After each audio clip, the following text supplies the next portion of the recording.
Hi, this is my speech for persuasive. I had already wrote my speech before I read the directions that you had to have a certain topic, but I did mine on right to bear arms, and I'm going to go ahead and do it. If I can't get credit, that's fine.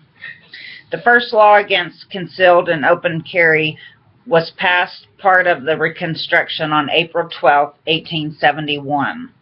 Every citizen shall have the right to keep and bear arms in lawful defense of him or the state. But the legislature shall have the power by law to regulate the wearing of arms with a view to prevent crime. Texas Constitution, Article 1, Section 23. This law was not changed until 1995, after several attempts in 1983, 1985, 1987, and 1989. The first concealed carry gun law passed in 1995. After the Texas concealed handgun law program started, the Texas violent crime rate continued to drop. After 18 years, 3,000 instructors and more than 750,000 active have helped with this drop. Texas residents with Texas concealed handgun license can carry in 35 states. All other CHL states, concealed carry is working just fine. All 50 states permit adults to carry a concealed handgun in public by 2013. There are 4 categories. Non-issue prohibits carrying concealed handguns. May issue, local authorities may grant permit. Shall issue will grant an applicant who meets requirements, no recent commitments to a mental institution or no prior felony conviction, and unrestricted carry where anyone can carry a concealed handgun without permits. Shall issue law is having the most impact. More guns, less crime. By John Lott, Ph.D., analyzed the FBI crime data. He correlated the state regulations with the decreasing of violent crime. His argument was thousands of rape, murder, robberies, and aggravated assaults happening between 1977 and 1992 would have been prevented in states with no permit for concealed handgun. He states that it would have allowed the opposite during this time period. In a 2000 analysis by John Lott, he showed a decrease in crime that allowed concealed carry, a reduction in murders, rapes, and aggravated assaults by 8.5%, 5%, 7%, respectively. Larry Craig, chief of police in Detroit, stated good Americans with permits translate in crime reduction. Support for civilians carrying concealed handguns by police is 91.3% in favor.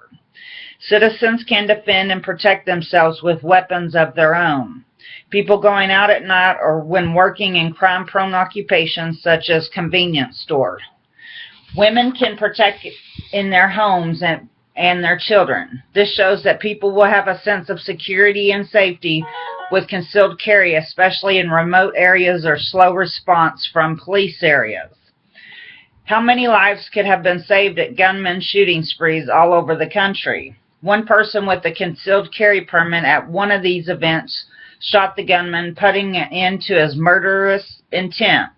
Responsible citizens should have the right to arm themselves against criminals with guns.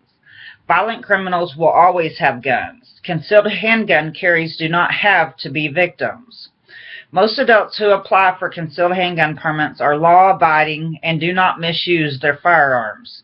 The Christian Science Monitor report that the number of incidents in which concealed gun carriers killed innocent people is a fraction of 1% of all gun-related homicides. 2000 report by engineering statistician in Texas, the general public is 5.3 times more likely to be arrested for violent crime and 14 times more likely to be arrested for nonviolent offenses than concealed carry weapons permit holders.